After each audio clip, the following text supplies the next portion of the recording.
के टॉपिक के अंदर हम डिस्कस करेंगे अबाउट द इंटरनेशनल इकोनॉमी।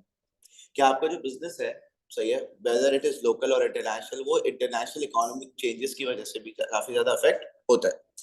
तो one of the change that occurs in the international economy is globalization. Now what is globalization? Globalization is the term now widely used to describe increases in the worldwide trade and movement of people and capital between the countries. Globalization basically होता यह है कि आप जब आसानी से अपने capital को, अपने एसेट्स को एक कंट्री से दूसरे कंट्री में आराम से मूव कर सकते हो, तो that is what is meant by globalization. जैसे हाँ हाँ, you can write capital and the factors of production to move from one country to another। ठीक है, तो इजीली आप देखें कि whenever for example आज आपको अगर कहीं भी दुनिया में कहीं भी बिजनेस सेटअप करना है, आप आराम से सेटअप कर सकते हो, और you can set up a business online and you can sell your goods to anywhere in the world। तो बेसिकली आपकी ग्लोबलाइजेशन जो है, so globalization is basically when the business it can easily move and trade people and its capital around the world। So there are several reasons for this increase in global trade and movement of products and people and capital। तो अब what are the reasons कि आपका ये global trade जो है वो इतना ज़्यादा increase हो चुका है? Number one is increasing number of free trade agreements and economic unions between the countries have reduced protection for industries। Free trade agreements क्या होते हैं? Free trade agreements are basically कि जब आपका जो बिजनेस है, सही है, वो विदाउट एनी रिस्ट्रिक्शन ट्रेड कर रहा हूँ। Free trade for example Pakistan और चाइना, ठीक है, if they are trading with each other without any tariff, मतलब पाकिस्तान चाइना को भिजवा रहा है विदाउट एनी टैरिफ, चाइना कोई टैरिफ नहीं लगा रहा है उस पे, चाइना पाकिस्तान को भिजवा रहा है, पाकिस्तान उस पे कोई टैरिफ नहीं है, तो इसको हम कहते हैं फ्री ट्रेड। ठीक है, तो कंट्रीज के बीच में फ्री ट्रेड बहुत ज्यादा हो रहा है, जिसकी वजह से ग्लोबलाइजेशन काफी ज्यादा इंक्रीज हो रही है। और फिर कंट्रीज जो है वो इकोनॉमिक यूनियंस भी क्रिएट कर रहे हैं। अब इकोनॉमिक यूनियंस क्या होते हैं? जैसे यूरोपियन यूनियन है। अब यूरोपियन यूनियन में बहुत सारी कंट्रीज हैं, ठीक है, जो कि यूरोप साइड की सारी कंट्रीज हैं, और उनका आपस में एक ट्रेड एग्रीमेंट हुआ हुआ है कि हम लोग जो है वो एक दूसरे को टैक्सेस नहीं लगाएंगे, टैक्सेस इंपोज नहीं करेंगे, हम लोग एक दूसरे पे गुड्स पे टैरिफ नहीं लगाएंगे, ना ही कोई एम्बार्गो लगाएंगे। बेसिकली हम लोग जो है वो फ्री ट्रेड करेंगे। तो ऐसे इकोनॉमिक यूनियंस बन गए, सही, जिसकी वजह से आप अब जैसे अभी रिसेंटली जो न्यूज है वो ये है कि भाई आपका यूएसए ने जो है वो काफी ज्यादा टैरिफ इंपोज कर दिए दुनिया भर के गुड्स पे, और जिसकी रिटेलिएशन काफी ज्यादा थी। बेसिकली बहुत सारी कंट्रीज जो कि सेल्फ सफिशिएंट है, सही है, उन्होंने तो बोला कि भाई जैसे चाइना जैसी कंट्री के हमें कोई फर्क नहीं पड़ता, सही, हम दुनिया से ट्रेड कर लेंगे, सही है। लेकिन बहुत सारी ऐसी कंट्रीज हैं जो कि यूएस के ऊपर काफी ज्यादा वो बेस्ड रहती है, काफी ज्यादा डिपेंडेंट है, तो उन्होंने जाके उनसे बातचीत करी और उनको बोला कि भाई आप जो है वो हम पे से ये सारी चीजें हटा दो। ठीक है, तो अभी कल कल की बात है, कल ही की बात है, बेसिकली इसने फिर अपना शायद दोबारा से ऑर्डर वापस किया है, और चाइना पे जो है वो अभी तक टैक्स लगाया, क्योंकि this is the war of trade, सही है। अभी जो है वो दोनों चाइना और यूएसए जो है वो and some to some extent Russia, basically ये लोग वॉर ऑफ ट्रेड कर रहे हैं कि बेसिकली हम लोग जो है वो ज्यादा दुनिया को जो है वो ट्रेड करेंगे। तो खैर ये सारी चीजें, तो बेसिकली आपके इकोनॉमिक यूनियंस जो होते हैं वो होते हैं कि जब कंट्रीज आपस में मिलके जो है वो फ्री ट्रेड सेटअप कर लेते हैं। जैसे पाकिस्तान और उसके आसपास अगर लेट्स सपोज इंडिया और पाकिस्तान के हालात अच्छे होते हैं, सही है, इनके रिलेशंस अच्छे होते हैं, आपका चाइना के साथ हम दोनों के रिलेशंस अच्छे ही हैं, सही है, तो आपस में जब ये करीब करीब कंट्रीज के जो है वो रिलेशन अच्छे होते हैं, तो सारी कंट्रीज आपस में इकोनॉमिक यूनियन क्रिएट कर लेंगे। वो इकोनॉमिक यूनियन से फायदा क्या होता है कि सारी कंट्रीज में जो है वो आपस में ट्रेड हो रहा होता है, आपस में रिसोर्सेस अच्छी तरीके से एफिशिएंटली यूटिलाइज हो रहे होते हैं, तो और ट्रेड भी जो है वो बहुत ज्यादा बढ़ता है, और उसी के साथ साथ बिजनेस एक्टिविटी भी बहुत ज्यादा होती है, पाकिस्तान में भी और हर जगह। So this is what is increasing in the world, and उसकी वजह से आपका ये global trade बहुत ज्यादा बढ़ रहा है और globalization increase हो रही है। Secondly, improved and cheaper travel links and communication between all parts of the world have made it easier to transport products globally। Now you have cheaper travel links, सही है, communication links आपके strong हो गए, सही है। आप देखें ship से आप कोई प्रोडक्ट भिजवाते हो from one country to another country, और आपके इंसान ने जो है वो शिप पे भी एक पूरा रास्ता ऐसा बना दिया है कि आपकी जो ट्रैवलिंग है वो काफी ज्यादा फास्ट हो गई है। फिर कम्युनिकेशन लिंक्स आपके बहुत अच्छे स्टैब्लिश हो गए, आप दुनिया भर में कहीं भी जो है वो कॉल मिला के बात कर सकते हो, कहीं से भी ऑर्डर प्लेस कर सकते हो. So all these things have led to an increase in the transport of products globally. And thirdly, many emerging markets countries are industrializing very rapidly. What is industrializing or industrialization? Industrialization is के जब आपकी country के अंदर जो है वो manufacturing sector या secondary sector जो है वो बहुत ज्यादा इंक्रीज हो रहा होता है.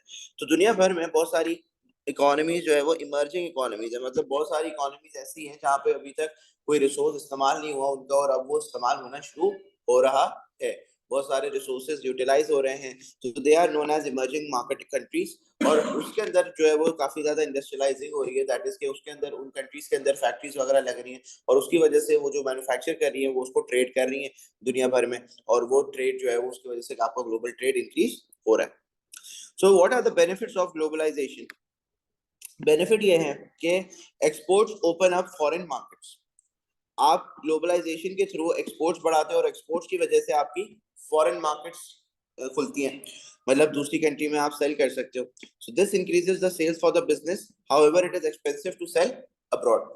अब बाहर अगर अपना प्रोडक्ट बना के सेल कर रहे हो तो बाहर आपको एजेंट चाहिए होगा जो कि आपको वेयर हाउसेस से कनेक्ट कराएगा, फिर वो वेयर हाउसेस आगे रिटेलर्स तक बेचेंगे, तो काफी एक्सपेंसिव हो सकता है टू सेल अब्रॉड.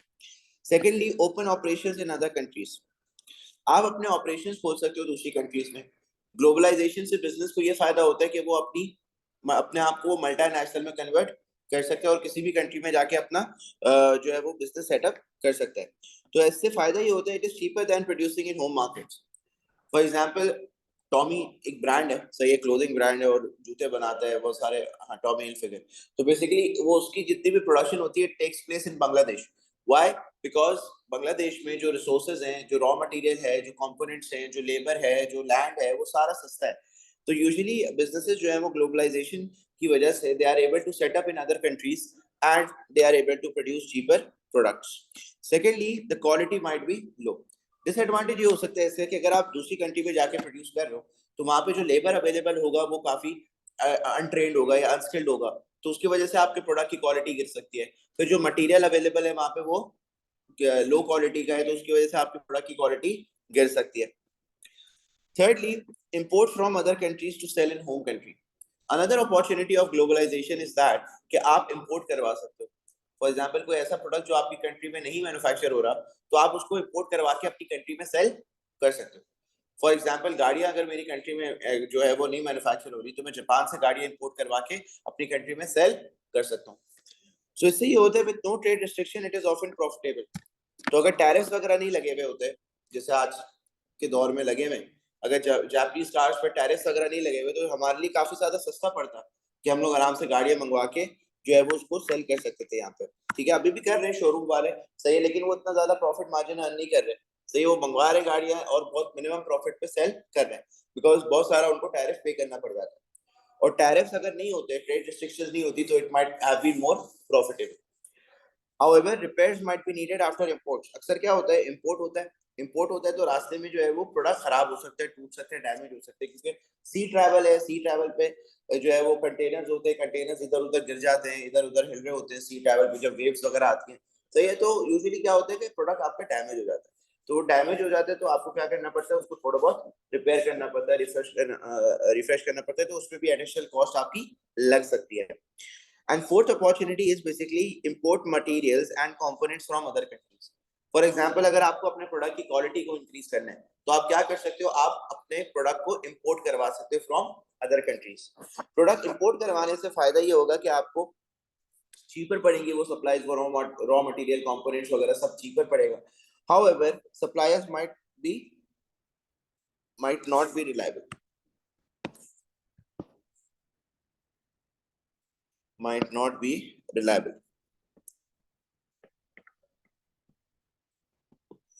बेसिकली जो सप्लायर है, सही है, वो तो दूसरी कंट्री में बैठा है, सही है.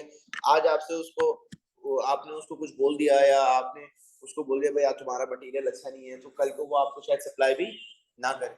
Suppliers might not be reliable. आज वो आपको सेल कह रहा है कुछ कहीं किसी और कंट्री से, उसको ज्यादा ऑफर आ गई पैसों की, तो वो उसको सेल करना शुरू हो जाएगा. सही है, तो सप्लायर्स जो है वो आपके काफी अनरिलायबल हो सकते हैं. Then the threats of globalization. Now, what are the potential threats of globalization? Number one, increasing imports into home markets. from foreign competitors. एक थ्रेट जो ग्लोबलाइजेशन का है वो ये है कि जो डोमेस्टिक बिजनेसेस होते हैं उनको काफी ज्यादा फॉरेन कंपटीशन फेस हो रहा होता है. फॉर एग्जांपल अगर मैं गाड़ियां इंपोर्ट कर रहा हूँ तो जो गाड़ियां लोकली मैन्युफैक्चर हो रही हैं वो लोकल मैन्युफैक्चरर्स को, लोकल कार मैन्युफैक्चरर्स को क्या फेस होगा? कंपटीशन फेस होगा. ठीक है. तो this is a threat to businesses that कि जो डोमेस्टिक बिजनेसेस हैं जो पाकिस्तान में ही काम कर रहे हैं उनको फॉरेन बिजनेसेस से, फॉरेन कॉम्पिटिटर से जो है वो कंपटीशन फेस करना पड़ेगा due to an increase in imports. और उसकी वजह से if these competitors offer cheaper products, sales of local business might fall.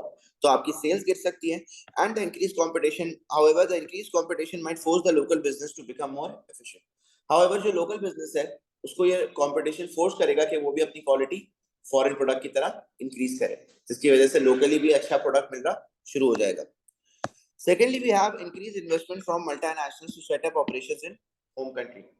एक और थ्रेट है ग्लोबलाइजेशन का, दैट कि multinational can set up in your country. For example आप सुकून से अपना लोकल प्रोडक्ट बना रहे थे, सही है, सेल कर रहे थे मार्केट में. अब एक फॉरेन प्रोडक्ट आ गया. For example you were manufacturing water and selling in the market. Aquafina का बिजनेस आ गया यहाँ पे, सही, पेप्सी आ गया यहाँ पे जो कि वो वाटर भी सप्लाई कर रहा है. तो वो एक मल्टीनेशनल बिजनेस है.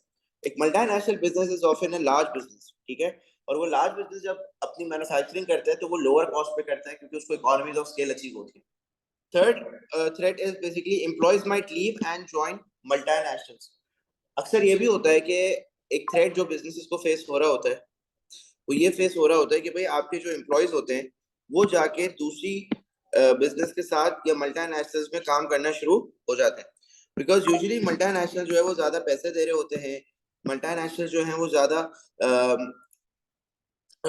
बेनिफिट्स दे रहे होते हैं, पर्क्स दे रहे होते हैं, मोटिवेशन दे रहे होते हैं. तो इसलिए एम्प्लॉय जो है वो लोकल बिजनेसेस से छोड़ के मल्टीनेशनल्स में काम करना चले जाते हैं. सो जितनी ज्यादा मल्टीनेशनल कंपनीज खुलेंगी उतना ज्यादा एम्प्लॉयज के पास चॉइसेस होंगी कि वो इन मल्टीनेशनल पे जाके काम कर सकते हैं. And it might encourage the local business to motivate employees as well. तो लोकल बिजनेसेस को रोकने के लिए, एम्प्लॉयज को रोकने के लिए क्या करना पड़ेगा? उनको मोटिवेशन वगैरह भी देनी पड़ेगी. तो लोकल बिजनेसेस को भी अपनी मोटिवेशन लेवल इंक्रीज करना पड़ जाएगा लॉन्ग रन में. Yes, because profits are sent outside. So these are the potential threats of your globalization. ठीक है. So this is the concept of globalization. अब डिस्कस करते हैं the concept of protectionism. तो क्योंकि ग्लोबलाइजेशन इतना बढ़ रहा है और ग्लोबलाइजेशन की वजह से ये थ्रेट्स भी आपको फेस हो रहे हैं, तो स्टेट को कंट्रोल करने के लिए, स्टेट को रोकने के लिए गवर्नमेंट जो है वो क्या करती है? प्रोटेक्शनिज्म का इस्तेमाल करती है. इकोनॉमिक्स में आपने पढ़ा होगा प्रोटेक्शनिस्ट पॉलिसीज. सही है. What is protectionism? Protectionism is when government impose trade barriers to reduce imports in a country and protect domestic businesses. For example Pakistan में कोला नेक्स्ट है, एक लोकल ब्रांड जो कि पाकिस्तान का ब्रांड है. ठीक है. अब पाकिस्तान में लेट्स सपोज बाहर से जो है वो पेप्सी आ रही है. पेप्सी मैन्युफैक्चर पाकिस्तान में नहीं हो रही, बाहर से, अभी हम ये अज्यूम कर लेते हैं बाहर से पेप्सी आ रही है. अब क्योंकि बाहर से पेप्सी आ रही है तो जाहिर सी बात है पेप्सी भी मार्केट में मिल रही है और कोला नेक्स्ट भी मार्केट में मिल रही है. अब कस्टमर को पता है कि भाई पेप्सी और कोला नेक्स्ट दोनों में से अच्छा प्रोडक्ट कौन सा है? पेप्सी है, क्योंकि वो इंटरनेशनल प्रोडक्ट है. और पेप्सी जो है वो मार्केट में जब कोला नेक्स्ट के बराबर मिलेगा, मतलब अगर 50 रुपए की कोला नेक्स्ट है और 50 रुपए की पेप्सी मिल रही है, तो कस्टमर हमेशा किसको खरीदने की कोशिश करेगा? एक इंपोर्टेड प्रोडक्ट को, राइट. और उसकी वजह से जो लोकल प्रोडक्ट है उसकी डिमांड कम हो जाएगी. तो यहाँ पे अब पाकिस्तान क्या करेगा? पाकिस्तान की गवर्नमेंट ये करेगी कि वो लगाएगी trade barrier such as tariff. अब ट्रेड बैरियर जब लगेगा, जैसे कि टैरिफ लगा, तो पेप्सी के प्रोडक्ट की प्राइस जो है वो मार्केट के अंदर इंक्रीज हो जाएगी. फॉर एग्जांपल पाकिस्तान की गवर्नमेंट जो है वो पेप्सी के ऊपर 20 रुपए का टैरिफ लगा देती है. तो अब पेप्सी जो है मार्केट के अंदर मिलेगी 70 रुपीज की और कोला नेक्स्ट जो है वो मिलेगी मार्केट में 50 रुपीज की. और उसकी वजह से लोग क्या खरीदेंगे? Because price is demand is price sensitive, तो लोग जो है वो कोला नेक्स्ट को कंज्यूम करेंगे. तो this is how government protect the local brands, the local businesses. कि आप इसको इसलिए हम कहते हैं protectionism policy, because government they impose trade barriers to reduce the imports in a country and protect the domestic businesses. ठीक है. So how do they protect it? through import tariffs. Import tariff is the tax put on imported goods when they arrive. And import quota. Import quota is the physical limit on imports of a good. Physical limit quantity आप set कर देते हो, सही है कि basically पूरे साल में सिर्फ और सिर्फ 10,000 गाड़ियां import हो सकती है. That's it. So that is the quota that you have set. ठीक है. तो कोटा लगाने से भी आपका जो है वो फिजिकल लिमिट लगाने से भी जो है वो आपका प्रोडक्ट जो है वो लोकल प्रोडक्ट जो है वो सेव होता है. मतलब इंपोर्ट्स आप कर रहे हो लेकिन एक फिजिकल क्वांटिटी इंपोर्ट हो रही है. That's it. ये आपका है प्रोटेक्शनिज्म. तो इस थ्रेट से बचने के लिए ग्लोबलाइजेशन के आप क्या करते हो, प्रोटेक्शनिज्म का इस्तेमाल कर रहे होते हो. Then we have the concept of multinational business. अब मल्टीनेशनल बिजनेसेस क्या होते हैं? Multinational businesses are those with factories, production or service operations in more than one country. वो businesses जो जिनका head office एक country में होता है और उनके operations, उनकी factories, उनके offices जो है वो दूसरे countries में होते हैं. So these are also known as transnational businesses. Transnational means they have multiple nationalities. ये जो है वो different countries में operate कर रहे होते हैं. So for example KFC, Pepsi. तो ये बहुत सारे एग्जांपल हैं ऐसे. अपने लोकल बिजनेसेस भी हैं. खाड़ी मल्टीनेशनल बिजनेस है, उसकी दूसरी जगह जे डॉट मल्टीनेशनल बिजनेस है. जे डॉट यूएई में भी खुला हुआ है, यूएस में भी खुला हुआ है. तो ये सारे जो है वो आपके मल्टीनेशनल बिजनेस. तो आप भी यूएसए में खुला हुआ है, सही है. हाँ, तो ये सारे आपके जो है वो मल्टीनेशनल बिजनेसेस हैं. टोयोटा, होंडा, मतलब हर सेक्टर में you will find multinational businesses. So now what are the benefits of multinational businesses? Barbecue tonight, UAE में भी खुला हुआ. So benefit of multinational business is that it can sell in new markets. तो ये तो business को, जो multinational business है उसको ये फायदा होता है कि उसके लिए नई मार्केट्स अवेलेबल होती है, दूसरी कंट्री में जाके सेल कर सकता है. Obtain raw materials. They can obtain raw materials from different sources, different countries से वो raw material obtain कर सकता है. फॉर एग्जाम्पल अगर वो पाकिस्तान आ जाए तो पाकिस्तान में जो भी रॉ मटेरियल अवेलेबल है वो बिजनेसेस ऑब्टेन कर सकते हैं. Avoid trade barriers. एक और बेनिफिट ये है कि that they avoid trade barriers. What are trade barriers? अभी बताया, जैसे इंपोर्ट टैरिफ और ये सारी चीजें. तो अगर आप उसी कंट्री में जाके प्रोडक्शन करना स्टार्ट कर देते हो तो आपके ऊपर ट्रेड बैरियर नहीं लगता. फॉर एग्जाम्पल पेप्सी पे 20 रुपए का टैरिफ लग रहा था, सही है. पेप्सी के क्या करा, पेप्सी ने पाकिस्तान में आके प्रोडक्शन कर. अब जब वो पाकिस्तान में आके प्रोडक्शन कर रहा है ना, तो वो एक मल्टीनेशनल, मतलब वो एक लोकल बिजनेस की तरह कंसिडर होगा. तो उसमें कोई टैरिफ, वो इंपोर्ट थोड़ी कर रहा है, वो तो उसी कंट्री में आके बना रहा है. There is no import. Import tariff is always on imports. तो यहाँ पे आपके ट्रेड बैरियर्स अवॉइड कर सकते हो आप. फिर lower labour cost, because labour यहाँ पे सस्ता मिलता है, सही है. तो बहुत सारी कंट्रीज में जहाँ पे लेबर सस्ता होते हैं तो वहाँ पे आपको लेबर कॉस्ट कम आती है. And this also spread risk. Spread risk मतलब फॉर एग्जाम्पल पाकिस्तान में बॉयकॉट चल रहा है केएफसी का, पेप्सी का. तो यहाँ पे तो बिजनेस को नुकसान पहुंच रहा है, लेकिन ओवरऑल दुनिया भर में, सही है, वैसे तो बॉयकॉट दुनिया भर में चल रहा है, लेकिन बहुत सारी ऐसी कंट्रीज है जो बॉयकॉट नहीं भी कर रही, सही है. तो उन कंट्रीज के अंदर भी जो है वो क्या होगा कि बिजनेस जो है वो उससे कमा रहे होंगे पैसे वहां पे. तो this spreads your risk as well. कि आपकी अगर एक कंट्री में, एक मार्केट में जो है वो सेल्स नहीं हो रही, तो आपकी ओवरऑल जो है वो सेल्स आपकी दूसरी कंट्रीज में हो रही होंगी. So this spread your risk throughout. फिर benefits of MNC to a country. जिस कंट्री में एमएनसी खुलती है तो उसमें उस कंट्री को क्या फायदा होता है? उस कंट्री में इन्वेस्टमेंट बढ़ती है, which increases the aggregate demand as well as the GDP and standard of living. More exports.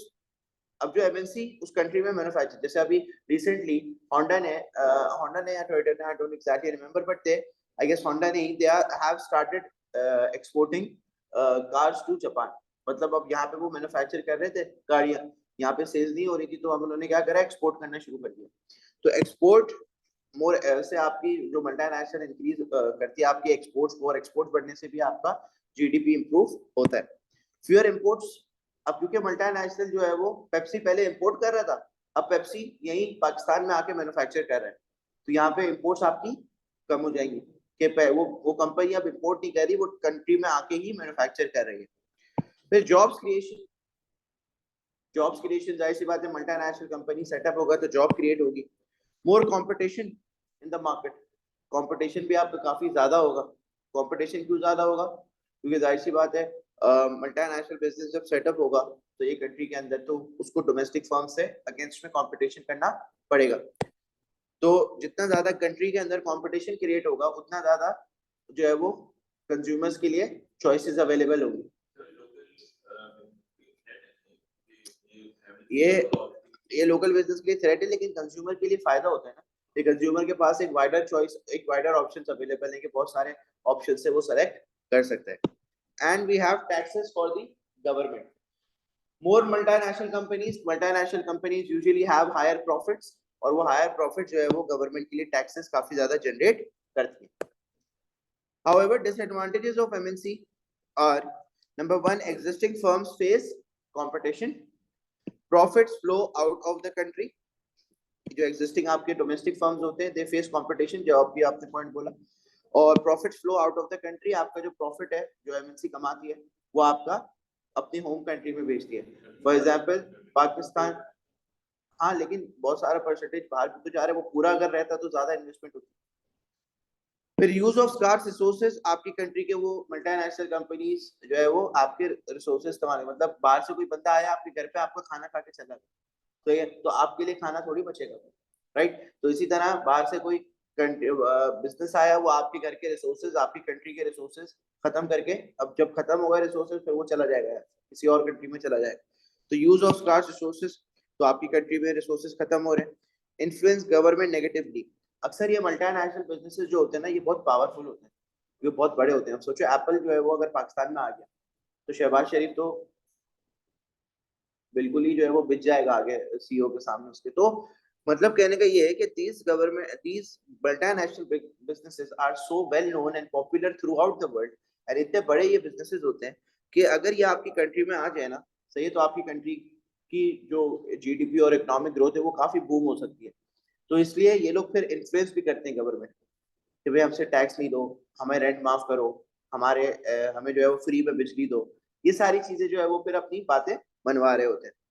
And only unskilled jobs are created. Usually multinational businesses they don't want to fail, they want to succeed. तो usually succeed होने के लिए वो लोग क्या करते हैं, वो लोग अपने एम्प्लॉयज खुद बाहर से बुला लेते हैं, और लोकली सिर्फ वो एम्प्लॉयज वो एम्प्लॉयमेंट क्रिएट करते हैं, वो जॉब्स क्रिएट करते हैं जो कि अनस्किल्ड होती हैं। मतलब skilled jobs, higher authority jobs वो लोकल लोगों को नहीं देते, वो बाहर से जो बंदे हैं, जैसे कुवैत में, तो ये कुवैत में जितने भी हायर अथॉरिटी जॉब्स हैं, सही है, वो कुवैती पीपल के पास होती है, सही, किसी भी ऑर्गेनाइजेशन में, सही। और बाकी सारी जो अनस्किल्ड और लोअर लेवल जॉब्स हैं, सही, वहां से जो है वो लोग बाहर से लेकर आ रहे होते हैं। तो यूजुअली एमएनसी जो है वो लोकल्स के लिए जो है वो जॉब्स सिर्फ और सिर्फ अनस्किल्ड जॉब्स क्रिएट कर रहा होता है। जैसे पाकिस्तान में, सही, अब जो भी फैक्ट्रीज वगैरह क्रिएट हुई भी होंगी, सही है, यहाँ पे जो है वो सिर्फ और सिर्फ अनस्किल्ड जॉब्स क्रिएट हो रही होंगी, ये जो मल्टीनेशनल कंपनीज क्रिएट कर रहे हैं। और जितनी भी हायर अथॉरिटी और हायर पोजीशन पे जो जॉब्स होंगी, उसके ऊपर कौन होगा, आपका फॉरेनर ही होगा। तो दैट इज आल्सो डिसएडवांटेज। लेकिन यूजुअली आजकल के दौर में ऐसा नहीं होता, बिकॉज आजकल के दौर में जो है वो काफी ज्यादा एजुकेशन इंक्रीज हो रही है, आपके लोकल लोग भी जो है वो काफी ज्यादा स्किल्ड होते हैं, और प्लस लोकल लोग जो है वो लोकल करेंसी में सैलरी लेंगे, तो वो आपको काफी ज्यादा चीपर पड़ता है। बाहर से बंदा बुलाओगे, उसको डॉलर में तक दोगे, वो काफी एक्सपेंसिव पड़ेगा। So these are the disadvantages of an MNC to a country. And then we have the concept of exchange rates. अब businesses जो है वो काफी ज्यादा exchange rate से भी impact हो रहा होता है। So now what is exchange rate? Exchange rate is the price of the currency in terms of another currency. Exchange rate होता है आपकी कंट्री की करेंसी की price in terms of another currency. For example, एक dollar को अगर हम PKR में कन्वर्ट करें तो लेट्स सपोज वो है 300 रुपए का, ठीक है। तो इसका मतलब ये है कि अगर एक डॉलर को मैं खरीदने जाऊं मार्केट के अंदर, तो मुझे कितने पैसे पे करने पड़ेंगे, 300, ठीक है। या फिर मैं अगर 300 पीकेआर खरीदने जाऊं मार्केट में, तो मुझे कितना पे करना पड़ेगा, $1, ठीक है। तो ये जो करेंसी है आपका एक्सचेंज रेट जो है, सही है, ये अप्रिशिएट भी होता है और डेप्रिशिएट भी होता है। फॉर एग्जाम्पल अगर मैं यहाँ लिखूँ कि $1 इक्वल्स टू पीकेआर 250, तो अब ये जो चेंज आया है, मुझे आप बताएं कि कौन सी करेंसी हुई है और कौन सी करेंसी डेप्रिशिएट हुई है। Very good. तो यहाँ पे क्या हुआ है कि पीकेआर में एप्रिसिएशन आया है और डॉलर जो है वो डेप्रिशिएट हो गया। कैसे, देखिए पहले $1 जो है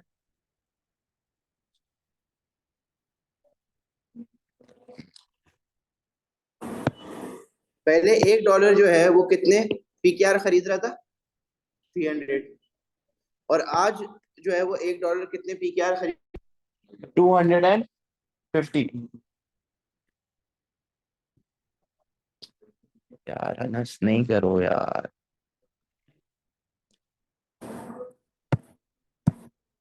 आज जो है वो 250, मतलब पहले से जो है वो कितने पीकेआर खरीद पा रहा था? 300। आज जो है वो $1 कितने पीकेआर खरीद रहा है? 250। पहले से कम खरीद रहा है या ज्यादा? कम खरीद रहा है। तो बेसिकली यहाँ पे डॉलर हो गया डेप्रिशिएट। पहले आप 300 लेके पहले आप 300 रुपीज दे के क्या खरीद रहे थे? $1 खरीद पा रहे थे। और आज जो है वो आप $250 दे के क्या खरीद पा रहे हो? $1 खरीद पा रहे हो। तो पहले आप ज्यादा सप्लाई करके $1 खरीद रहे थे, आज आप कम सप्लाई करके पीकेआर $1 खरीद रहे हो। ठीक है, तो इसका मतलब यह है कि आपकी जो पीकेआर है वो सही है, और डॉलर जो है वो डेप्रिशिएट हो गया। करेक्ट, क्योंकि डॉलर के अगेंस्ट में पीकेआर अब आपको कम मिल रहे हैं और कम पीकेआर सप्लाई करके आपको डॉलर मिल रहा है। क्लियर हो गई बात यहाँ पे? ऑलराइट। तो currency appreciation is when exchange rate is worth more against other currencies. This raises the price of exports. For example,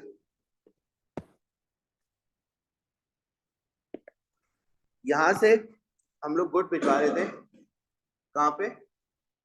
USA. तो पहले हम लोग लेट्स सपोज एक मार्कर है 300 रुपीज का, सही है, वो हम लोग भिजवा रहे थे, एक्सपोर्ट करवा रहे थे कहां पे? यूएसए। ठीक है, तो यूएसए में जो लोग पे कर रहे थे वो कितना पे कर रहे थे? $1। $1 अगेन फॉर द मार्कर। क्यों? क्योंकि वो मार्कर कितने का था? 300 रुपीज का। वो हम लोग एक्सपोर्ट करा रहे थे, तो वहां पे जो है वो एक्सपोर्ट से यूएस डॉलर में लोग जो है वो $1 पे कर रहे थे। अब पीकेआर के अगेंस्ट में जो डॉलर है वो 250 का हो गया, और मार्केट की प्राइस कितनी है? 300। तो अब यूएस वाले कस्टमर्स को $1 और कुछ सेंट्स पे करने पड़ेंगे to purchase the $300 300 marker, because of the exchange rate appreciation. आपका एक्सचेंज रेट एप्रिशिएट हुआ। यहाँ पे देखो, पहले कितने का था? पहले $1 था 300 का, और लेट्स सपोज हमने ये भी अज्यूम करा कि मार्कर भी 300 रुपए का है। तो यूएस में जो कस्टमर था वो एक मार्कर $1 का खरीद रहा था, क्योंकि उस टाइम पे US dollar $1 equals to 300 PKR. अभी भी मार्कर 300 का है, लेकिन एक्सचेंज रेट एप्रिशिएट हो गया पाकिस्तान में। अब $1 इज अगेंस्ट 250। तो अगर अब यूएस में जो कस्टमर है उसको अगर 300 रुपीज का वो मार्कर खरीदना है, तो उसको $1 पे तो 250 रुपीज की वर्थ है ना। तो $1 का तो मार्कर नहीं मिलेगा, मार्कर कितने का है? 300 का है। तो $1 और कुछ सेंट्स पे करने पड़ेंगे to get that marker, right. तो यहाँ पे क्या हुआ? एक्सपोर्ट प्राइसेस बढ़ गई, जिसकी वजह से जो पाकिस्तान में जो मार्कर जो बेच रहा है उसकी डिमांड कम हो जाएगी या ज्यादा हो जाएगी? कम हो जाएगी, क्योंकि अब यूएस जो है वो यूएस कस्टमर जो है वो डिमांड कम करेंगे। पहले $1 का उनको मार्कर मिल रहा था, $1 एंड सम सेंट्स का उनको मार्कर मिल रहा है, तो प्राइस उनके लिए बढ़ गई, जिसकी वजह से वो अब डिमांड कम करेंगे। ऑन द कॉन्ट्रेरी, हम $1 की चीज इंपोर्ट करवा रहे थे फ्रॉम यूएस। फॉर एग्जाम्पल, एक मोबाइल कवर हम लोग इंपोर्ट करवा रहे थे यूएस से फॉर $1। तो पहले पाकिस्तान में जो कस्टमर बैठे हैं उनको कितने पैसे देने पड़ रहे थे? 300। क्योंकि आप हमेशा पेमेंट किस पे करोगे? डॉलर में करोगे। तो पहले मैं डॉलर में कन्वर्ट करके फिर पेमेंट कर रहा था। वो मोबाइल कवर कितने का था? $1 का। मोबाइल कवर की प्राइस कितनी है? $1 की है, ठीक है। अब मुझे अगर $1 का मोबाइल कवर खरीदना है, तो पहले मैं डॉलर में कन्वर्ट कराऊंगा अपनी करेंसी को। डॉलर में कन्वर्ट कराने के लिए मुझे 300 पीकेआर पे करना पड़ रहा था, ठीक है, और फिर $1 मिल रहा था मुझे, और फिर मैं $1 पे करके ये मोबाइल कवर खरीद रहा था। अब क्योंकि मेरी करेंसी अप्रिशिएट हो गई, तो मैं 250 पे कर रहा हूँ टू कन्वर्ट टू $1। प्राइस अभी भी मोबाइल कवर की $1 ही है, लेकिन मुझे यहाँ पे 50 रुपए का गेन मिल रहा है, 50 रुपए सस्ता हो गया मेरे लिए प्रोडक्ट, क्योंकि पहले मैं 300 का $1 खरीद रहा था मार्केट से, अब 250 का $1 खरीद रहा हूँ मार्केट से, तो अब 250 का मुझे वो कवर पड़ रहा है। समझ आई बात? तो इंपोर्टर्स के लिए फायदा हो गया यहाँ पे, बिकॉज इंपोर्ट प्राइसेस फेल। तो when exchange rate appreciates, exporters gain from it and imports become cheaper। तो importers exporters जो है वो उनका नुकसान होता है, उनकी डिमांड सेल्स कम हो जाती है, और importers जो है उनकी डिमांड ज्यादा हो जाती है। तो यहाँ पे देखें, exporters face problem as export prices increases। तो करेंसी जब भी अप्रिशिएट होगी तो क्या होगा, आपके एक्सपोर्टर्स को नुकसान पहुंचेगा, और जिस कंट्री की करेंसी अप्रिशिएट हो रही है उनको, और importers will face an increase in demand as imports will become cheaper. तो क्योंकि हम लोग मोबाइल कवर इंपोर्ट कर रहे थे, तो हमारे लिए इंपोर्ट मोबाइल कवर जो है वो चीपर हो गया, 300 से 250 हो गया, और उसकी वजह से अब हम ज्यादा डिमांड कर सकते हैं। ऑन द कॉन्ट्री, अगर एक्सचेंज रेट एप्रिशिएट हो जाता है तो इसका ऑपोजिट इफेक्ट हो जाएगा। वो क्या होगा, exchange rate appreciation is when the currencies worth is less against the other currencies, and it makes exports cheaper and makes imports more expensive। अब हमें कवर कितने का मिलेगा, इंस्टेड ऑफ 250 वो हमें कितने का मिलेगा, 300 का। ज्यादा इंपोर्ट प्राइसेस बढ़ गई यहाँ पे, राइट? और एक्सपोर्टर्स के लिए $1 के अगेंस्ट पे कितना हो जाएगा, $1 पे पहले वो 250 का गुड खरीद पा रहे थे, अब जो है वो 300 का गुड, ज्यादा वैल्यू ऑफ गुड खरीद पा रहे थे। तो एक्सपोर्टर्स के लिए यहाँ पे गेन है। So exporters gain as export prices decreases, and importers face a decrease in demand as imports become expensive। तो वो businesses जो कि importer export कर रहे हैं, सही है, तो exporters will face problems when the country's exchange rate will appreciate, and exporters will gain benefit when the exchange rate of the country depreciates। Whereas importers के लिए जब exchange rate appreciate होगा तो उनके लिए फायदा होगा, और जब exchange rate depreciate होगा तो इंपोर्टर्स के लिए नुकसान होगा। तो this is your complete chapter, सही है, और यहाँ पे हमारा सिलेबस होता है खत्म। ठीक है, बहुत बहुत मुबारक हो आप लोगों को, सही है, सिलेबस खत्म होने